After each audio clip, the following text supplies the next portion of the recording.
విశాఖ దక్షిణ నియోజకవర్గాన్ని అన్ని ప్రాంతాలకు ఆదర్శంగా అభివృద్ధి చేస్తామని జనసేన అభ్యర్థి వంశీకృష్ణ తెలిపారు. విశాఖలోని 41వ వార్డులోని జ్ఞానాపురంలో టీడీపీ, జనసేన, బీజేపీ శ్రేణులతో కలిసి ఇంటింటికి వెళ్లి ప్రచారం నిర్వహించిన ఆయన కూటమి ఉమ్మడి అభ్యర్థిగా తనకు మంచి ఆదరణ లభిస్తుందన్నారు. మే 2వ తేదీన పూర్ణ మార్కెట్ జంక్షన్లో జనసేనాని పవన్ కళ్యాణ్ వారాహ యాత్ర నిర్వహిస్తారని వంశీకృష్ణ తెలిపారు. ఆంధ్రప్రదేశ్ బాగుండాలంటే కూటమి అభ్యర్థులకు ఓటు వేసి గెలిపించాలని వంశీకృష్ణ పిలుపునిచ్చారు.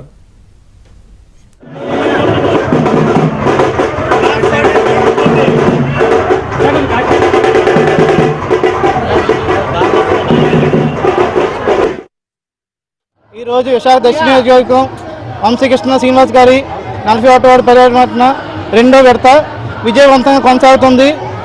ఈ నెల బుధవారం 24వ తారీఖున నామినేషన్ కార్యక్రమం అంగరంగ వైభవంగా పూర్ణ మార్కెట్ నుంచి మొదలయ్యి మన చౌటరీ దగ్గర వంశీకృష్ణ గారు నామినేషన్ ప్రక్రియ పూర్తి చేస్తారు. ఈ నెల మే 2వ తారీఖు వారాహ యాత్ర పవన్ కళ్యాణ్ గారు మే 2వ తారీఖున పూర్ణ మార్కెట్ వస్తారు. విశాఖ దక్షిణ మొత్తం జన సైనికులు వీరమహిళలు అందరూ పాల్గొంటారు. వంశీకృష్ణ నాయకత్వంలో, పవన్ కళ్యాణ్ నాయకత్వం, జై జనసేన. ఈరోజు కూటమి అభ్యర్థిగా వంశీకృష్ణ యాదవ్ గారు ఇక్కడ పర్యటిస్తున్నారు. మా వార్డుకి పండగ వాతావరణం వచ్చిందండి. జనాలు ఏం కోరుకుంటున్నారని అంటే ఇదే కోరుకుంటున్నారండి.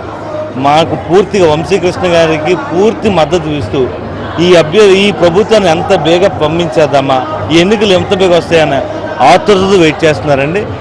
తొందరలోనే మా విశాఖపట్నం నుంచి మొట్టమొదటి అభ్యర్థిగా వంశీకృష్ణ గారికి గెలిపించి చూపిస్తామండి.